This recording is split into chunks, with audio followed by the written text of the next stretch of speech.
Demi Allah yang tidak memberikan keadilan padaku, demi yang Maha Kuasa yang memedihkan hatiku. Selama napas dan roh Allah ada padaku, aku sungguh-sungguh tak mengucapkan kecurangan dan tipu daya. Aku tak bersalah. Aku memegang teguh kebenaran dan tak ku lepaskan. Gubahan beberapa ayat dari Ayub pasal 27.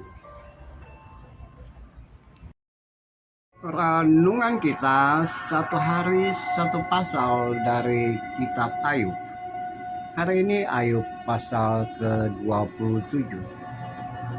Saudaraku yang kekasih, saudara-saudara dalam kemanusiaan, saudara-saudara yang mengasihi Tuhan, hari ini melanjutkan jawaban Ayub terhadap teman-temannya. Pada bagian pertama jawaban Ayub ini, Ayub masih menunjukkan diri bahwa dia benar, dirinya tidak melakukan kejahatan ataupun tipu daya, kecurangan dan yang lainnya.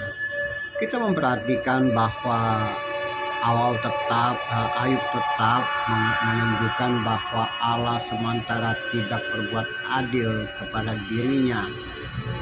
Allah yang merupakan sumber kepedihan hatinya.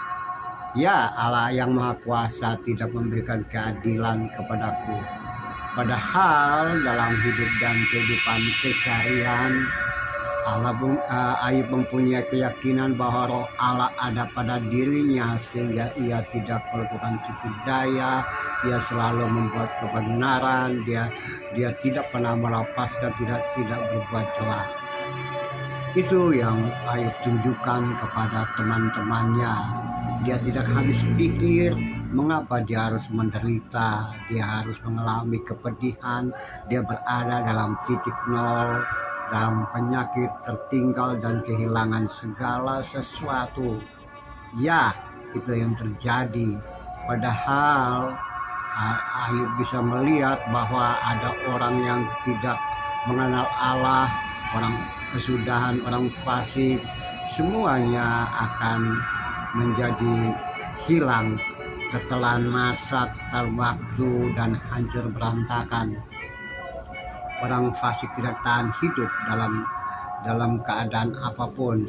Mereka hanya sementara dan akan binasa karena hukuman atau tertimpa malapetaka. Tapi mengapa Ayub tidak mengalami hal-hal yang bahagia, yang baik, yang menunjukkan bahwa kok hidupnya sama seperti orang fasik, padahal ia telah menunjukkan kebaikan, bahkan ia mempunyai keyakinan bahwa roh Allah ada dalam dirinya. Kok bisa mengalami hal itu? Hanya satu kesimpulan dia, yaitu Allah sementara tidak berbuat adil kepada dirinya. Saudara-saudaraku yang kekasih, kalau kita membawa dalam konteks kekinian kita, bisa saja pengalaman pahit yang kita alami dalam hidup dan kehidupan kita bisa berkata seperti itu juga. Allah sementara tidak melihat kepedihan saya, Allah tidak memberikan keadilan, kesedihanku tidak tertahan, kepahitan hidup dan kehidupan begitu menderita yang kita alami terlupakan dan bahkan juga bisa saja tertindas dari tangan-tangan yang kuat. Dan kesimpulan kecil kita, mengapa hidupku seperti ini, dan bisa saja kita berkata inilah ketidakadilan yang dari Allah hingga dalam hidup dan kehidupan ini. Kesedihan, air mata, duka, dan banyak hal yang lain bisa menimpa siapapun. Tapi seringkali mereka juga menunjukkan bahwa aku punya Allah, aku punya roh Allah, aku berbuat baik, aku tidak berbuat curang, aku selalu memegang kebenaran. Mengapa semua itu bisa terjadi dalam hidup dan kehidupan kita? Atau orang lain berkata seperti itu dan kita mendengar mereka mengungkapkan seperti itu. Kepedihan, dia beriman baik-baik tapi mengalami kepedihan. Dia orang setia tapi dalam kepedihan. Ya, itu hanya pertanyaan dan terus-menerus bertanya, pastinya kita tidak tahu apa rencana Allah dalam hidup dan kehidupan kita. Kita tidak tahu apa yang sebenarnya terjadi ketika kepedihan, derita, dan kegagalan menimpa dirimu dan diriku. Kita tidak tahu bahwa seseorang mengalami kepahitan yang sangat pahit dalam keadaan dia yang tetap setia, tunduk dan taat kepada Allah, kepada Tuhan. Tapi dia mengalami hal-hal yang kita tidak bisa membayangkan. Saya sering berkata bahwa kesedihan itu muncul supaya kita tahu apa makna kesedihan dan mampu memberikan nasihat kepada mereka yang mengalami kesedihan dan kepedihan. Kekurangan itu ada, kita pernah mengalami, sehingga kita mampu memberikan kekuatan kepada mereka yang kekurangan. Terlupakan itu bisa terjadi pada kita, sehingga kita mampu menasihati mereka yang terlupakan.